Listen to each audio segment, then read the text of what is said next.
आज की इस वीडियो में आप लोग को बहुत ही महत्वपूर्ण जानकारी दी जाएगी, इसलिए आप लोग वीडियो को पूरा ज़रूर देखें। बांग्लादेश भारत के लिए दिन पर दिन सिरदर्द बनता जा रहा है। आप सभी लोग को पता ही है कि पिछले 1 महीने से बांग्लादेश में उथल पुथल मची हुई। बांग्लादेश में इस उथल पुथल के समय चीन और अमेरिका बीच में कूदने की कोशिश कर रहे हैं। बांग्लादेश में तख्ता पलट के बाद और शेख हसीना के भारत आने के बाद चीन और अमेरिका जैसे देश बांग्लादेश के मंदबुद्धि होने का फ़ायदा उठाने की कोशिश कर रहे हैं। इसी कोशिश में ये दोनों देश भारत और बांग्लादेश के बीच मौजूद बंगाल की खाड़ी में अपने पैर जमाने की होड़ में जुटे हुए हैं। लेकिन जहां एक तरफ भारत की चिंताएं बढ़ रही हैं, वहीं दूसरी तरफ भारत के लिए एक अच्छी खबर भी आ रही है, क्योंकि इस समय बांग्लादेश में उथल पुथल के कारण वहां के टेक्सटाइल व्यापारी कॉटन का इंपोर्ट नहीं कर पा रहे हैं, जिसके कारण वैश्विक मार्केट में भारत को एक बहुत बड़ा फ़ायदा मिलने जा रहा है। बांग्लादेश में कॉटन की सप्लाई न होने के कारण दूसरे देशों के द्वारा सप्लाई चेन को पूरी तरह से भारत की तरफ मोड़ने की शुरुआत की जा रही है।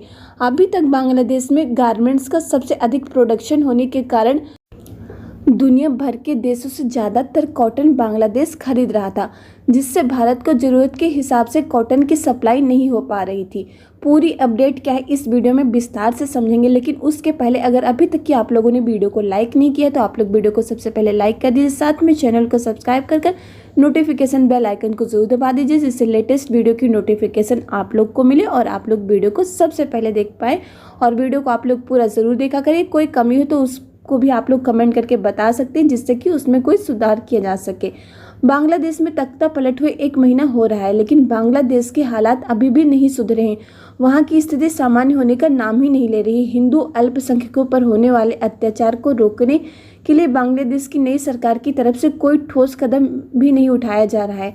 बांग्लादेश की इस समय स्थिति डामाडोल है।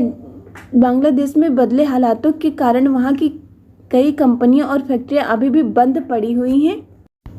इन फैक्ट्रियों और कारखानों के चालू होने की कोई उम्मीद नहीं नज़र आ रही है। जिस तरीके से बांग्लादेश की नई सरकार के शुरुआती कारनामे नज़र आ रहे हैं, इससे इस बात की उम्मीद बहुत ही कम है कि जल्द ही बांग्लादेश की स्थिति सामान्य होगी और बांग्लादेश की कंपनी और फैक्ट्रियां दोबारा चालू हो पाएंगी। बांग्लादेश के इन हालातों का असर केवल भारत पर ही नहीं पड़ रहा है, बल्कि दुनिया भर के कई अन्य देशों पर भी देखने को मिल रहा है, जो कि अपने कई कारोबार बांग्लादेश के भरोसे ही चला रहे थे। अब भारत को इस आपदा के बीच एक नया अवसर मिल गया है, जिसकी वजह से भारत एक ऐसे सेक्टर में धूम मचाने जा रहा है जिस सेक्टर में बांग्लादेश के कारण भारत अभी तक पिछड़ा हुआ था। हम बात कर रहे हैं बांग्लादेश के उस सेक्टर की जिसके चलते हुए बांग्लादेश के कारण भारत को ग्लोबल मार्केट में पीछे हटना पड़ा है।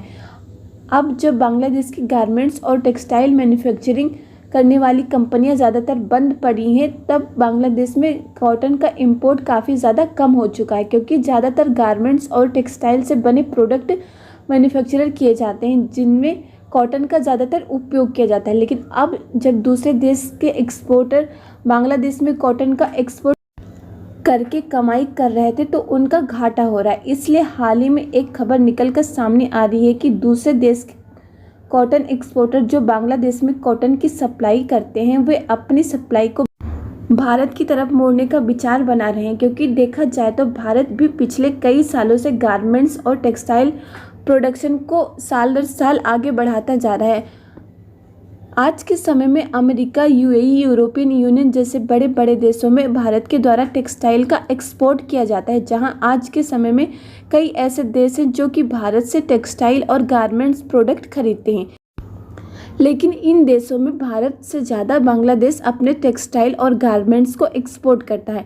बांग्लादेश भारत से छोटा देश होने के बावजूद भी टेक्सटाइल और गारमेंट के प्रोडक्शन और एक्सपोर्ट के मामले में भारत से आगे इसलिए है क्योंकि बांग्लादेश में श्रम लागत काफ़ी कम है। ज़्यादातर टेक्सटाइल प्रोडक्ट घरेलू तौर पर बनाए जाते हैं, जिससे दूसरे देशों में बांग्लादेश भारत के मुकाबले कम दामों में टेक्सटाइल से बने हुए अपने प्रोडक्ट को बेच पाता है। इसलिए बांग्लादेश मैन्युफैक्चरर के कारण वैश्विक मार्केट में भारत को एक बहुत बड़े कंपटीशन का सामना करना पड़ता है। भारत में जो कपड़े और टेक्सटाइल के प्रोडक्ट बनाए जाते हैं वे थोड़े महंगे ज़रूर होते हैं, लेकिन उनकी क्वालिटी काफ़ी ज़्यादा अच्छी होती है। इसलिए ही जिन देशों के टेक्सटाइल और गारमेंट के मार्केट पर भारत ने एंट्री मारी है, वहाँ से भारत को वापस लौटना नहीं पड़ा है और उन मार्केट्स में भारत का व्यापार काफ़ी ज़्यादा अच्छा चल रहा है। लेकिन अब बांग्लादेश की लगभग 50% तक की फैक्ट्रियां बंद होने के कारण बांग्लादेश के द्वारा अन्य देशों में सप्लाई चेन लगभग टूट गई है, जिसकी वजह से इन देशों में इंडियन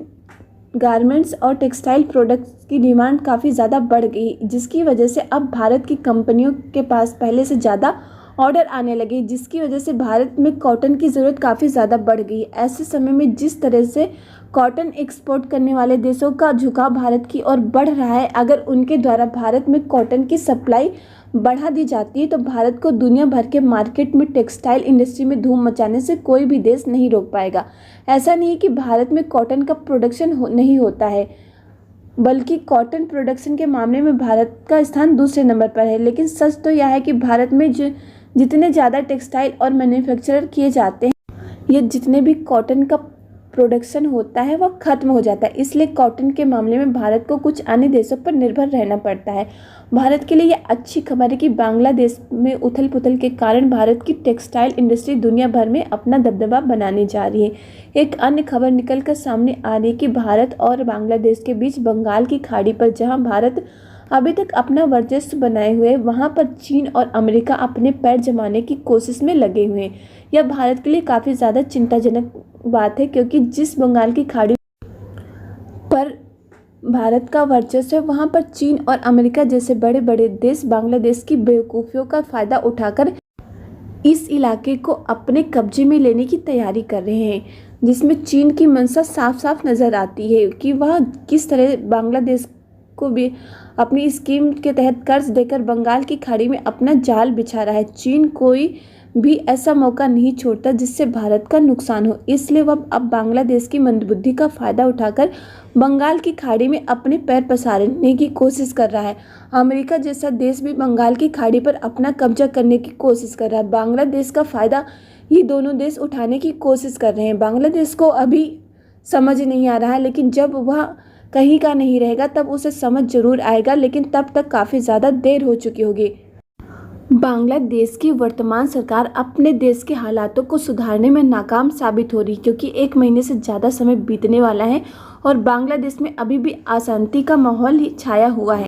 भारत ही एक ऐसा पड़ोसी देश था बांग्लादेश का जिसने हर तरह से बांग्लादेश का हमेशा साथ दिया, लेकिन अब जो वर्तमान सरकार है बांग्लादेश की, वो भारत का सपोर्ट किसी भी तरह से नहीं कर रही है, बल्कि वह खुद ही भारत की दुश्मन बन गई है। अब उसका नुकसान आगे कितना उठाना पड़ेगा बांग्लादेश, उसका पता बांग्लादेश को जल्द ही लग जाएगा। आगे क्या होगा वीडियो के माध्यम से आप लोग को बता दिया जाएगा। आप लोग को वीडियो पसंद आई तो वीडियो को लाइक कर दीजिए, साथ में चैनल को सब्सक्राइब कर नोटिफिकेशन बेल आइकन को जरूर दबा दीजिए, जिससे लेटेस्ट वीडियो की नोटिफिकेशन आप लोग को मिले और आप लोग वीडियो को सबसे पहले देख पाएँ। इस वीडियो में बस इतना ही। जय हिंद, जय भारत।